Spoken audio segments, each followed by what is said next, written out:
So you've heard of the Apple Watch before, and probably also of Android Wear, or heck, maybe even of Pebble. But you also know that there's a cheap Chinese variant of every product, and now you're wondering, what is that like? Well, I'm Martin from Tech Altar. I live in Shenzhen, the beautiful capital of cheap Chinese gadgets, so let's find out.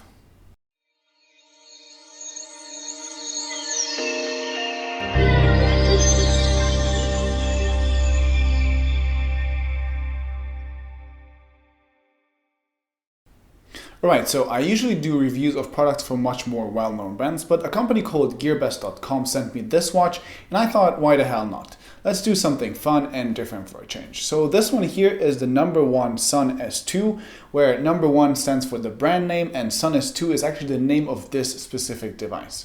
So I have never heard of this company before, and probably neither have you. So I did a bit of research for the both of us on the Gearbest site, which told me that No.1, the company, mainly does smartphones and smartwatches and seems to be, well, particularly fond of Samsung's design, to the point where they actually have Samsung clones. The key difference? Price, of course, and my particular watch costs just 63 USD. That's 1/3 of even the cheapest branded watches, and therefore you should know not to expect miracles from the No.1 Sun S2. So at a glance, this watch actually is a miracle with a metal body, an exchangeable metal wristband. It connects to your Android or iOS device through Bluetooth. It comes with a magnetic charging dock and has a round touchscreen display, a heart rate and UV sensor, a built-in pedometer, and I'm not making this up, an actual camera, and who knows what else. For 63 USD, it has just about every feature you could ask for, and that alone should make you suspicious. But let's start with the good stuff.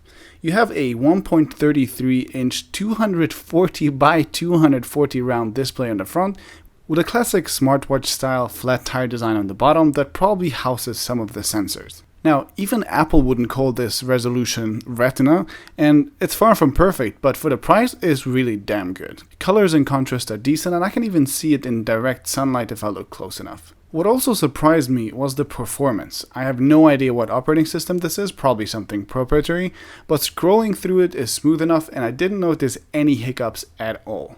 Turning the device on takes around 5 seconds, maybe a few more, but that's still very impressive.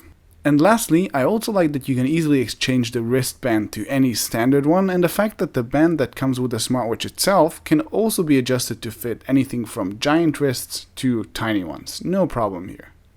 And that's basically where all the list of pros ends and the much longer list of cons come in. While you might not see this on video, the watch looks and feels really cheap in real life, especially the wristband that's as light as paper and feels very flimsy. Then again, it is really cheap, so that by itself would not be a deal breaker for me. For a watch on the budget though, it is surprisingly bling bling, which really isn't my cup of tea, but hey, maybe it's yours. What really keeps the watch from being good though is that it tries to do everything and ends up doing none of it too well. First are the basics. The charging dock itself is bad. It disconnects itself sometimes while charging, so you can wake up to your watch being half charged in the morning. And even if you do have a full charge, the watch will definitely not last you through a whole day on battery, and for me it usually runs out at around 4 PM, or in other words, right in the middle of the day. And then there's connection. The watch uses Bluetooth 3.0 when 4.0 was developed specifically to reduce power consumption for devices like smartwatches.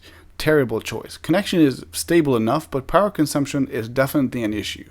Connection will go through a generic MediaTek smart device app, which doesn't have much functionality and only lets me pair my watch after I have unpaired every other Bluetooth device. Seriously, I cannot have a watch and a Bluetooth speaker paired to my phone at the same time, which is just bad.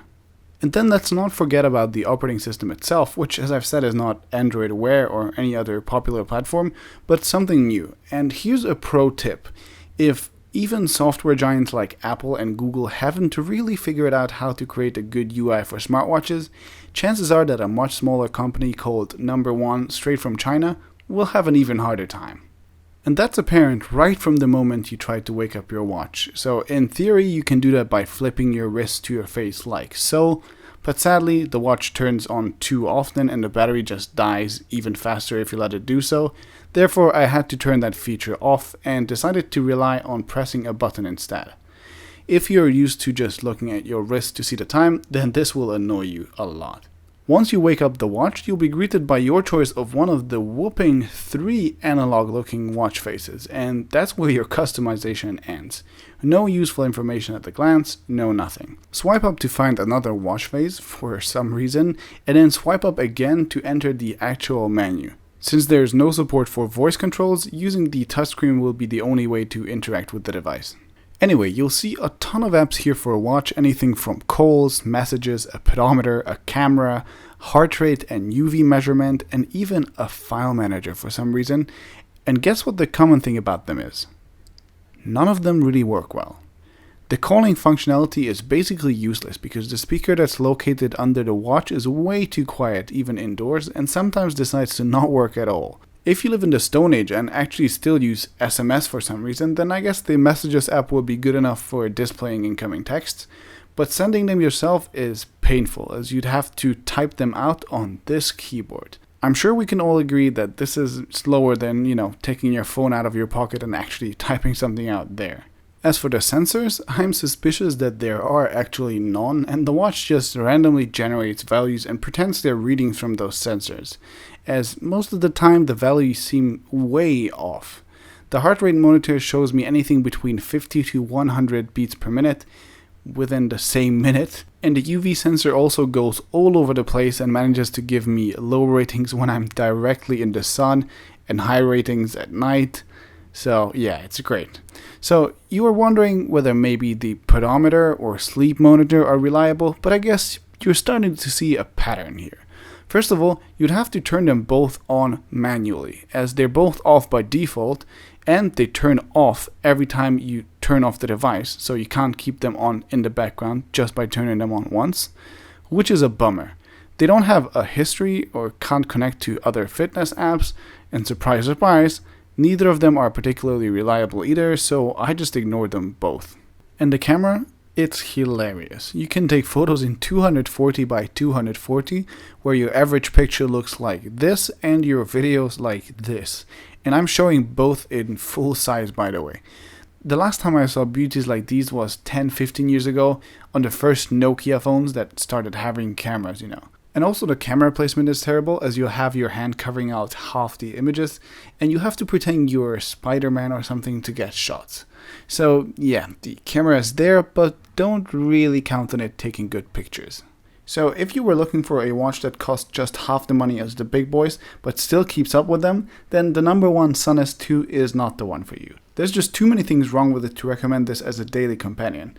If you're just looking for a cheap party trick though, then you can check out the description of this video below, where I have a discount code for $3 off, so, go nuts with it. Then again, you may disagree, so let me know in the comments below if you do. Thank you very much for watching. I hope you guys enjoyed this video. If you did, give it a thumbs up. And if you want to see a video of a much more focused watch, then I'll have a video of the Pebble Time Steel coming up soon. So subscribe to my channel on any of these links below, or above rather, and I'll see you in the next one.